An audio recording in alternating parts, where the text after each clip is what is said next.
वह 30 अगस्त 2022 का दिन था। उस समय सुबह के 8 बज रहे थे। हरिद्वार जिले के रुड़की शहर की कोतवाली गंगनहर के कोतवाल ऐश्वर्य पाल उस समय अपने क्वार्टर में ही थे। उस वक्त वह कोतवाली आने के लिए तैयार हो रहे थे। जैसे ही ऐश्वर्य पाल बाथरूम से नहाकर निकले तो उन्हें अपने क्वार्टर का दरवाजा खटखटाने की आवाज सुनाई दी। ऐश्वर्य पाल जोर से बोले, कौन है? तभी गेट की दूसरी तरफ से आवाज आई, सर, मैं थाने का मुंशी संतोष हूँ। इसके बाद ऐश्वर्य पाल ने मकान का दरवाजा खोलते हुए संतोष से पूछा, सब कुछ ठीक तो है? नहीं सर, काफी देर से कंट्रोल रूम से वायरलेस पर एक मैसेज लगातार आ रहा है।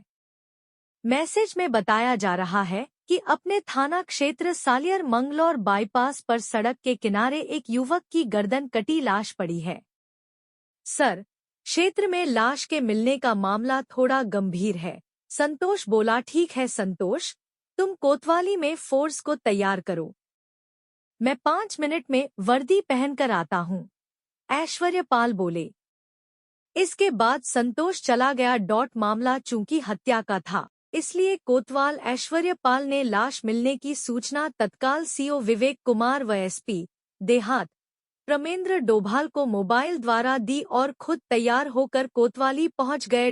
इसके बाद कोतवाल अपने साथ एसएसआई धर्मेंद्र राठी, एसआई पुनीत दसौनी, विक्रम बिष्ट, महिला थानेदार अंशु चौधरी तथा सिपाही इसरार व भूपेंद्र को लेकर घटनास्थल की ओर चल पड़े। घटनास्थल कोतवाली से महज 8 किलोमीटर दूर था, अतः पुलिस टीम 10 मिनट में ही मौके पर पहुंच गई।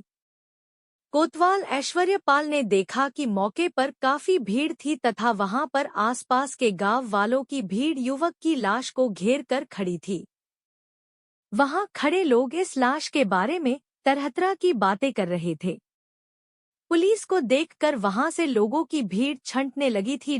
ऐश्वर्य पाल ने लोगों से पूछताछ करते हुए पहले मृतक की पहचान कराने का प्रयास किया, लेकिन सभी ने पहचानने से मना कर दिया। मृतक की उम्र यही कोई 30 से 32 साल थी। इसके बाद एसएसआई धर्मेंद्र राठी ने मृतक की जेब में रखे कागजों को चेक किया।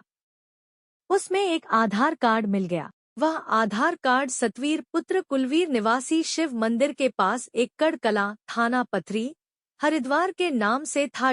पुलिस ने आधार कार्ड पर प्रिंट फोटो का जब मृतक के चेहरे से मिलान किया तो पाया कि वह आधार कार्ड मृतक का ही था। इसके बाद पुलिस ने मृतक के घर वालों को थाना पथरी के माध्यम से सूचना भिजवाई। अभी पुलिस मौके का निरीक्षण ही कर रही थी, तभी वहां सीओ विवेक कुमार, एसपी देहात प्रमेंद्र डोभाल तथा क्राइम इन्वेस्टिगेशन यूनिट के प्रभारी जहांगीर अली भी पहुंच गए। पहले इन अधिकारियों ने मृतक सतवीर के शव का बारीकी से निरीक्षण किया। मृतक के गले पर धारदार चाकू से रेतने के निशान थे तथा उसके कपड़े खून से तर थे।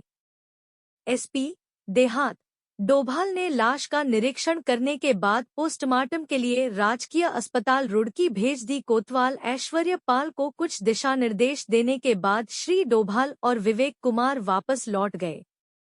आधे घंटे बाद पुलिस ने सतवीर के शव का पंचनामा भरकर उसे पोस्टमार्टम के लिए राजकीय अस्पताल रुड़की भेज दिया था। दूसरी ओर सीआईयू प्रभारी जहांगीर अली ने आसपास लगे सीसीटीवी कैमरों की फुटेज चेक करनी शुरू कर दी। लगभग 2 घंटे तक काफी मशक्कत करने के बाद पुलिस को जानकारी मिली कि जिस जगह पर सतवीर का शव मिला था, वहां रात के समय एक यूपी नंबर की बोलेरो गाड़ी देखी गई थी। उस गाड़ी की जानकारी हासिल करने के लिए पुलिस ने मुजफ्फरनगर की छपार थाने की पुलिस से संपर्क किया था और बहादुराबाद के टोल प्लाजा पर लगे सीसीटीवी कैमरों की फुटेज को भी चेक किया। उस फुटेज में बोलेरो गाड़ी में सतवीर अपने 2 दोस्तों के साथ रुड़की की ओर आता हुआ दिखाई दे रहा था। यह फुटेज देखने के बाद पुलिस ने राहत की सांस ली थी।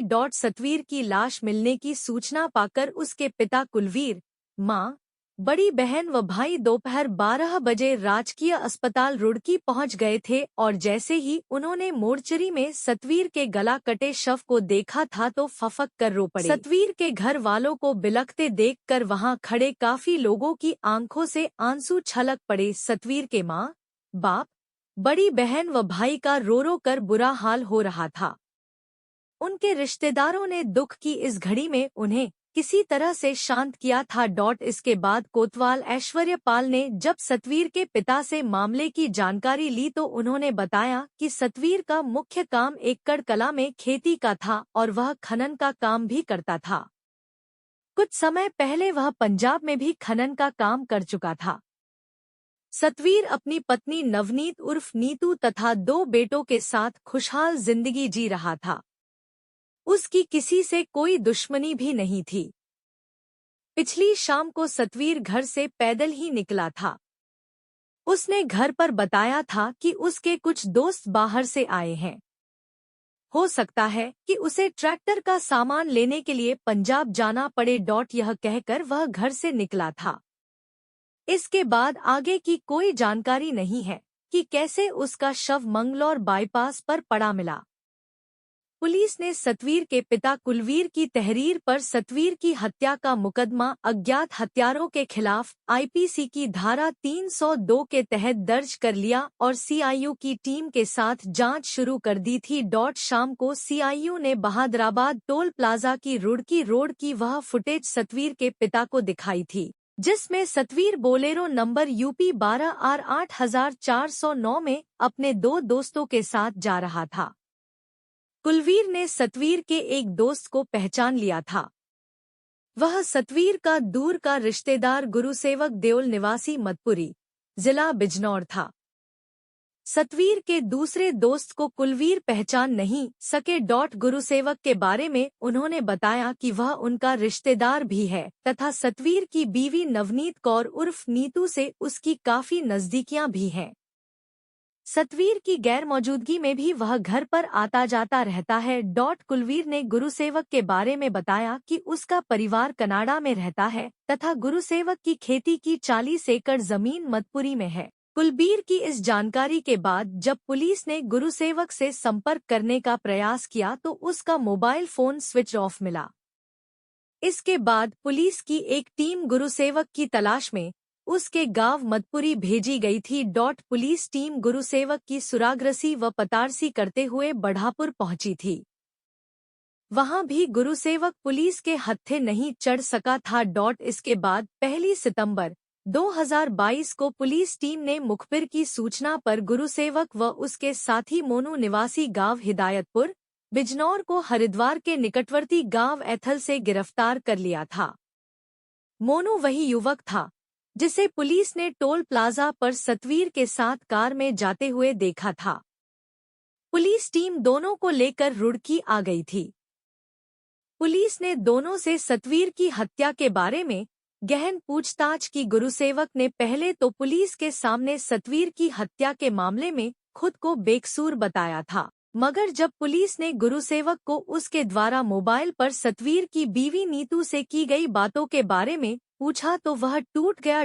गुरुसेवक ने मोनू के साथ मिलकर 29 व 30 अगस्त की रात को सतवीर की हत्या करना स्वीकार कर लिया था। गुरुसेवक ने यह भी स्वीकार कर लिया था कि सतवीर से उसकी रिश्तेदारी थी।